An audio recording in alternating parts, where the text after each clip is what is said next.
Hello guys, this is Sahil Rana and welcome you all to ChatG's YouTube channel. In this video हम लोग पढ़ने वाले हैं human ear anatomy को। तो ये स्टैंडर्ड 8 और स्टैंडर्ड 9 सीबीएसई में पढ़ाया जाता है, तो स्टैंडर्ड 9 और स्टैंडर्ड 8 दोनों क्लासेस के स्टूडेंट इसे पढ़ सकते हैं। तो चलिए स्टार्ट करते हैं हमारे ह्यूमन ईयर आज के टॉपिक को। तो सबसे पहले हम जानते हैं कि ह्यूमन एयर जो है हमारा, आपको डायग्राम दिख रहा होगा, ये आपका मेजरली 3 पार्ट्स में डिवाइडेड है। जो आपका पहला आउटर है ईयर है, फिर आपका मिडिल ईयर आता है और उसके बाद आपका आता है इनर ईयर। आपको बोर्ड पे दिख रहा होगा, आपको वीडियो में दिख रहा होगा। पहला पार्ट क्या है? आउटर ईयर, मिडिल ईयर और इनर ईयर। ये मैंने यहाँ पे भी लिखा हुआ है, outer, middle and inner ear. तो इन तीनों को हम लोग डिटेल में पढ़ते हैं। तो सबसे पहले आते हैं आउटर ईयर पर। तो जो हमारा आउटर ईयर है, ये इसमें भी 3 पार्ट्स हैं। कौन कौन से? ये आपका पिन्ना, इसको हम लोग दूसरा, इस पिना का दूसरा नाम ऑरिकल है। क्या है भाई? Auricle, AURICAL। इस पिना का दूसरा नाम क्या है? ऑरिकल है। और सेकंड पार्ट जो है वो हमारा ईयर कैनल है। तो पहला पार्ट मैंने क्या बोला भाई? पिन्ना या फिर ऑरिकल। सेकंड पार्ट मैंने क्या बोला भाई? Ear canal. इसे हम लोग ऑडिटरी कैनाल भी बोल सकते हैं, ईयर कैनाल या फिर ऑडिटरी कैनल। ओके।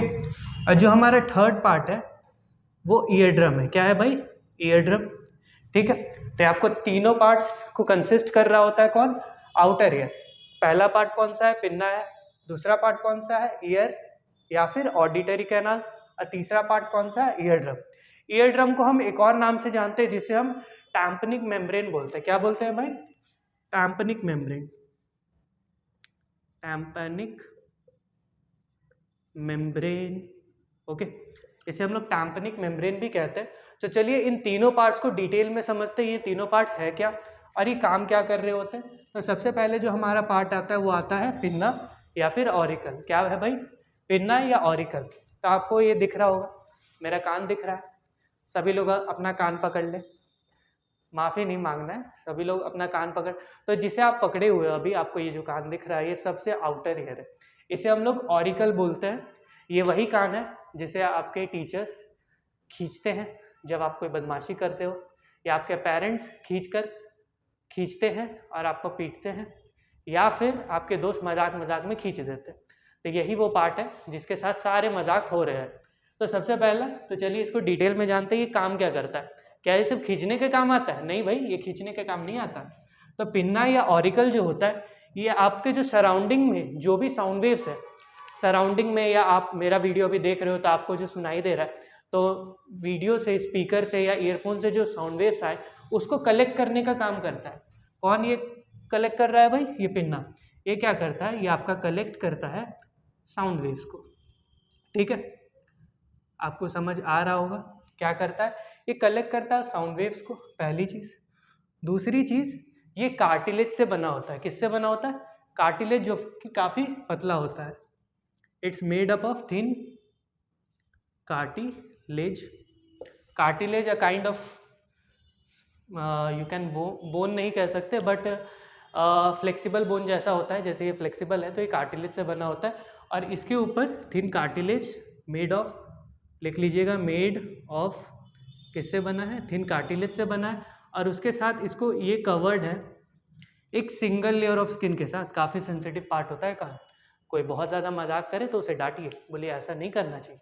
क्यों नहीं करना चाहिए? काफ़ी सेंसिटिव है, एक पतले, एक ही लेयर है इस कान के ऊपर, इस कार्टिलेज के ऊपर सिर्फ एक लेयर होता है स्किन का, covered with a layer of skin.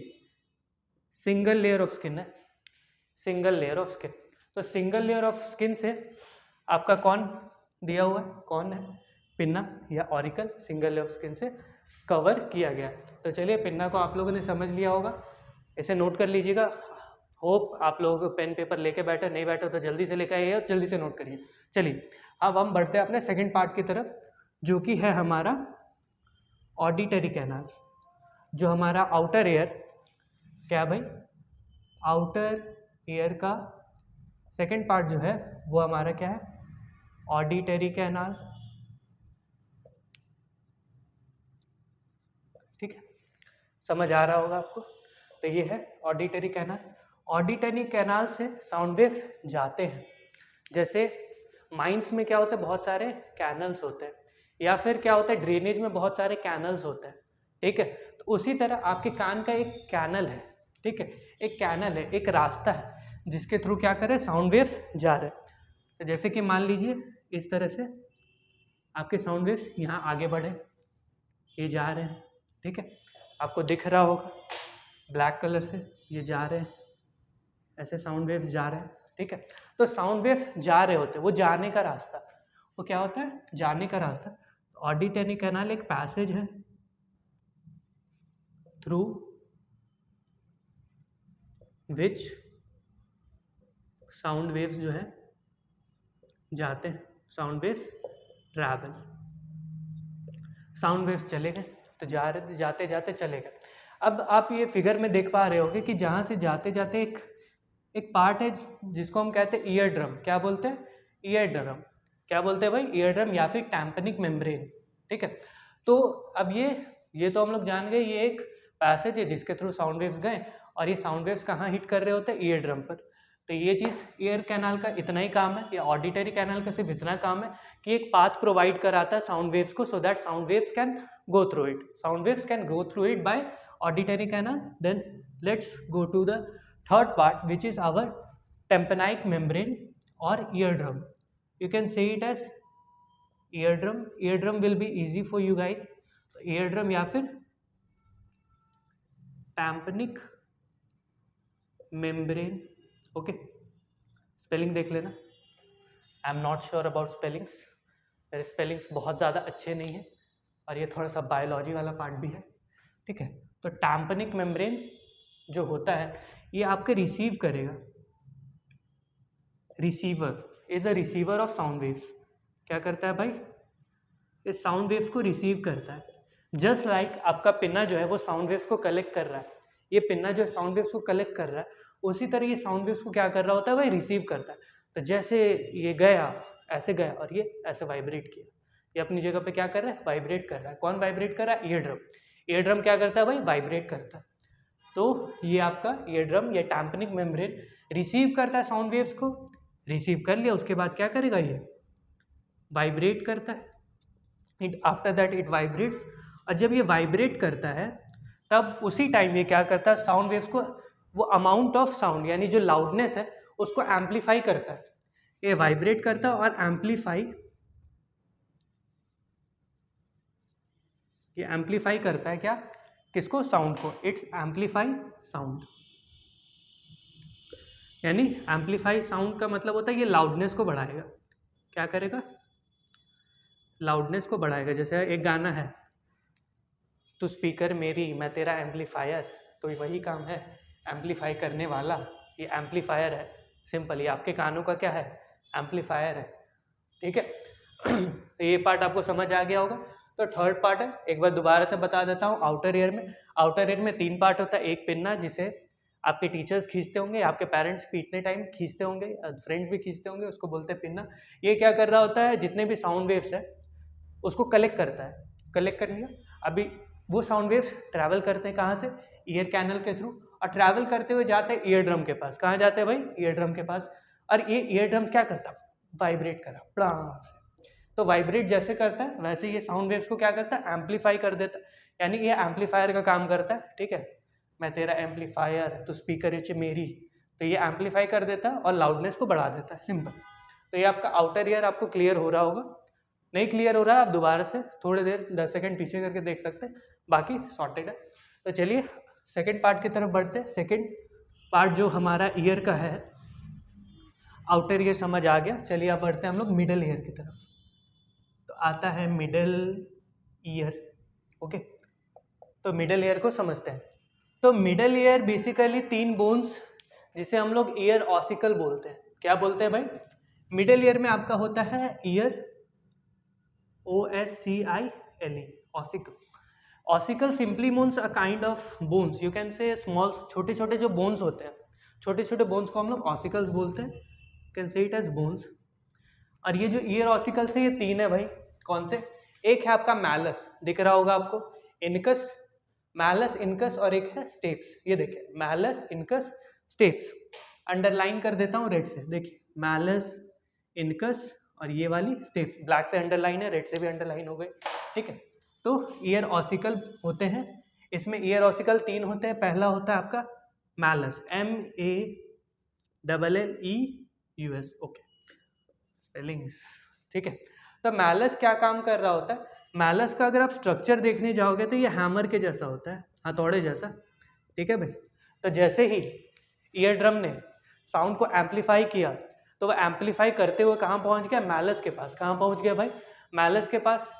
और ये आपका मैलस होगा, ये फिर वो जो भी वाइब्रेशंस हुई होगी, जो एम्पलीफाई साउंड आई होगी, उसको फिर ये टच करेगा, उसको फिर ये भेजेगा अपने दूसरे पार्ट की तरफ, जिसे हम कहते हैं इनकस। क्या कहते हैं भाई, INCUS, इनकस। अब ये जो इनकस है, ठीक है, ये एविल शेप्ड का होता है, ये हैमर शेप्ड का होता है, याद रखना।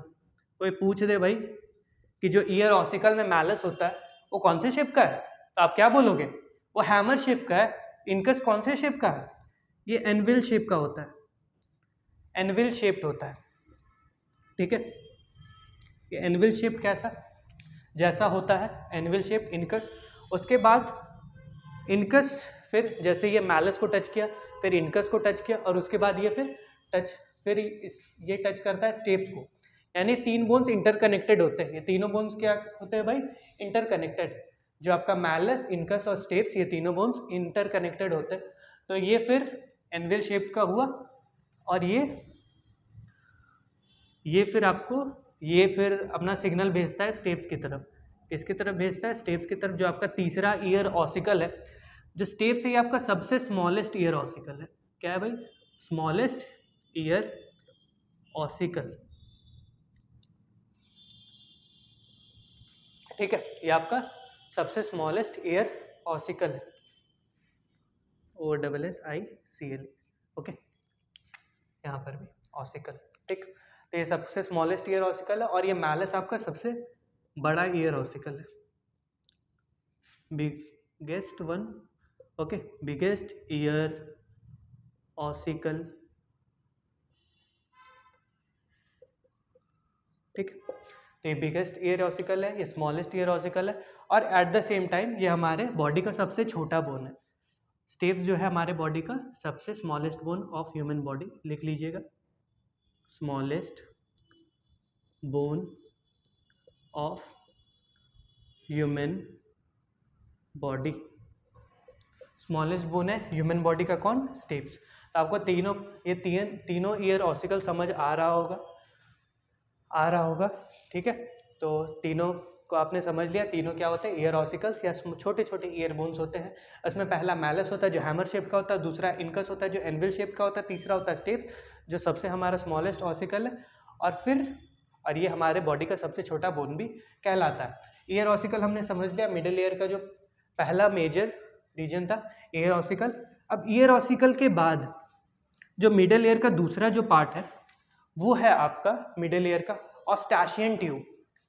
क्या है, सेकंड जो है ये है ऑस्टैशियन ट्यूब, ठीक है। इसे हम कहते हैं ऑस्टैशियन ट्यूब। ऑस्टैशियन ट्यूब को हम लोग ऑडिटरी ट्यूब भी बोलते हैं। क्या बोलते हैं भाई, ऑडिटरी ट्यूब भी कहते हैं, ऑस्टैशियन ट्यूब या फिर ऑडिटरी ट्यूब, आप जो बोलो। आपको जो इच्छा, आपको ऑडिटरी ट्यूब बोलने की इच्छा आप वही बोलो, आपको ऑस्टैशियन ट्यूब बोलने की इच्छा आप वही बोलो, ठीक है। तो ऑस्टैशियन ट्यूब या ऑडिटरी ट्यूब क्या करती है, ये आपका एयर प्रेशर को मेंटेन करती है। ये क्या है सर, बताता हूँ। Maintain air pressure, air pressure थोड़ा गंदा हो गया, साफ कर देते हैं, ठीक है। मेंटेन एयर प्रेशर, तो ये एयर प्रेशर को मेंटेन कर रहा होगा। Air pressure in the sense जो आपके बॉडी के अंदर जो एयर प्रेशर है और आपके जो इन्वायरमेंट के में जो एयर प्रेशर है उसको मेंटेन करता है, और सो दैट आपको कोई भी चीज़ क्लियरली सुनाई दे सकती है। जैसे फॉर एग्जांपल कभी कभी ऐसा क्या होता है, कोई आपके कान के पास आके एकदम से चिल्ला दे तो आपको टी की आवाज़ आती है। वो क्यों आ रही है, क्योंकि क्या होता है कि जो भी साउंड वेव जो है वो ऑस्टैशियन ट्यूब से थ्रू ब्रेन की तरफ प्रॉपरली पहुंच नहीं पाते, क्योंकि ऑस्टैशियन ट्यूब क्या होता है वहीं पर रुक जाता है, ऑस्टैशियन ट्यूब एकदम बंद हो जाता है, ठीक है। तो ऑस्टाशियन ट्यूब बंद होने के कारण आपको एयर प्रेशर फील होता है, या आप बहुत तेज बाइक चला रहे होंगे और अगर आपने हेलमेट नहीं पहना होगा तो आपकी हवा की आवाज़ आती होगी, सर सर सर, वो तो एयर प्रेशर को मेंटेन करता है। अगर वो बहुत ज़्यादा एयर प्रेशर आपके कानों में भेज देगा तो इससे आपके कान क्या हो सकता है, डैमेज हो सकते हैं। तो काइंड ऑफ बैलेंस वाला काम कर रहा होता है ये, ठीक है। तो एयर प्रेशर को मेंटेन करता है, ठीक है। It maintains air pressure inside and outside our body. It basically maintains air pressure, ठीक है। एयर प्रेशर को मेंटेन करने का काम ऑस्टाशियन ट्यूब का होता है। तो आपको मिडिल एयर का पोर्शन भी यहाँ पर खत्म होता है। मिडिल एयर में 3 बोन्स होते हैं जिसे हम लोग एयर ऑसिकल्स बोलते हैं। क्या बोलते हैं भाई? Air ossicles. उसके बाद ये होते हैं ऑस्टाशियन ट्यूब या फिर ऑडिटरी ट्यूब। आपकी जो इच्छा है, आपको जो बोलना है, मैं ऑस्टाशियन ट्यूब बोलूँगा, आपको ऑडिटरी ट्यूब बोलना है, आप ऑडिटरी ट्यूब भी बोल सकते हो। ये मेंटेन करता है एयर प्रेशर को। चलिए आगे बढ़ते हैं। कहाँ बढ़ के जाएंगे सर, यहीं तो रहेंगे, बार बार बोलते हैं, आगे बढ़ते हैं, ठीक है। तो चलिए हमारा जो थर्ड पार्ट है वो है आपका इनर एयर। आप हो सकता है वीडियो को जूम करके देख सकते हो। इनर एयर में, तो इनर एयर में आपका जो पहला पार्ट होता है वो कॉकलिया होता है। कॉकलिया, कॉक को ले लिया, कॉर्क को ले लिया, ठीक है। कॉकलिया बोलते हैं इसे। क्या बोलते हैं भाई? कॉकलिया बोलते हैं। अब जैसे कि ये जो कॉकलिया आप फिगर में देख सकते हैं, ये जो स्टेप्स है रेड कलर से बनाया गया है, तो ये स्टेप्स कनेक्टेड है कॉकलिया से। तो स्टेप्स ने जैसे ही साउंड को भेजा, उस साउंड वेव्स को भेजा, तो कॉकलिया के अंदर बहुत सारे हेयर सेल्स होते हैं। क्या होते हैं? हेयर सेल्स होते हैं। हेयर सेल्स के साथ साथ इसमें फ्लूइड्स भी होते हैं, ठीक है।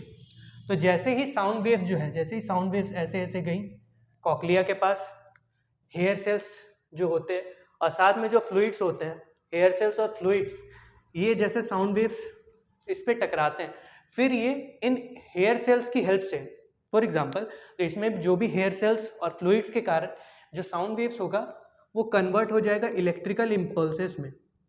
किस में कन्वर्ट होगा? इलेक्ट्रिकल इम्पल्सेस में। ओके गाइस, समझ आ रहा होगा? इलेक्ट्रिकल इम्पल्सेस में कन्वर्ट होगा। और जो भी ये इलेक्ट्रिकल इम्पल्सेस होंगे, इलेक्ट्रिकल इम्पल्सेस, वो फिर आपका ब्रेन की तरफ चला जाएगा, वो ब्रेन में चला जाएगा with the help of second part which is auditory tube, which is auditory tube नहीं, ऑडिटरी ट्यूब तो वो था ऑस्टाशियन ट्यूब, वो चला जाएगा आपका ऑडिटरी नर्व से। ऑडिटरी नर्व का फंक्शन भी आप यहीं पे समझ लो। ऑडिटरी नर्व क्या कर रहा होगा? ये रिसीव करता है इलेक्ट्रिकल इम्पल्सेस को, या फिर इलेक्ट्रिकल इम्पल्सेस अगर आपको नहीं समझ आ रहा कि इम्पल्सेस क्या होते हैं तो आप इलेक्ट्रिकल सिग्नल्स भी कह सकते हो, ठीक है। तो इलेक्ट्रिकल इम्पल्सेस को या इलेक्ट्रिकल सिग्नल्स को कौन करता है? रिसीव करता है, और उसके बाद ये भेज देगा कहाँ पे? ब्रेन पर। और ये कहाँ भेज देगा? इसको सेंड करेगा कहाँ? आपके दिमाग तक, आपके दिमाग तक, ठीक है। जब आवाज़ नहीं सुनाई देती है, जिन लोगों को आवाज़ नहीं सुनाई देती है, तो वहाँ तक उनके ब्रेन तक कोई इलेक्ट्रिकल इम्पल्सेस पहुँच नहीं रहे हैं, या फिर बीच में कोई ना कोई फॉल्ट है। हो सकता है ईयर ड्रम काम नहीं कर रहा है, कोई भी पार्ट, क्योंकि यहाँ पे सारे पार्ट्स इंटरकनेक्टेड है। अगर कोई एक पार्ट भी अगर नहीं होगा या किसी एक पार्ट में डैमेज आ गया, फॉर एग्जांपल आपके ईयर ड्रम्स में थोड़ा सा भी डैमेज आ गया, तो आपको क्या होगा? वो ईयर ड्रम प्रॉपरली एम्पलीफाई नहीं कर पाएगी साउंड को। और अगर ईयर ड्रम साउंड को एम्पलीफाई नहीं कर पाई, तो अगर आप कोई व्यक्ति आपको बुला रहा होगा तो आपको सुनाई नहीं देगा, वो ज़ोर से बोलेगा। तो कुछ लोगों को होती है ना प्रॉब्लम, ऊंचा सुनने की आदत। ये हमारे दादाजी हैं, ये ऊंचा सुनते हैं भाई। क्या सुनते हैं भाई? ऊंचा। इनको ज़ोर से बोलोगे तभी ये सुनेंगे, धीरे बोलोगे तो नहीं सुनेंगे, ठीक है। तो ये इलेक्ट्रिकल इम्पल्सेस को भेज, तो लास्ट पार्ट जो हमारा था ऑडिटरी नर्व इलेक्ट्रिकल इम्पल्सेस को कलेक्ट करेगा और उसे कहाँ भेज देगा? ब्रेन पर। अब ब्रेन फिर क्या करेगा? आपका साउंड को डिटेक्ट कर लेगा। क्या करेगा भाई? डिटेक्ट करेगा साउंड को, ठीक है। होप आपको सब कुछ समझ आ गया होगा। नहीं समझ आया आप दोबारा से वीडियो देख लीजिए। तब तक के लिए मिलते हैं अगले लेक्चर में। यहाँ पर एनाटॉमी ऑफ ईयर खत्म होता है। तब तक के लिए गुड बाय।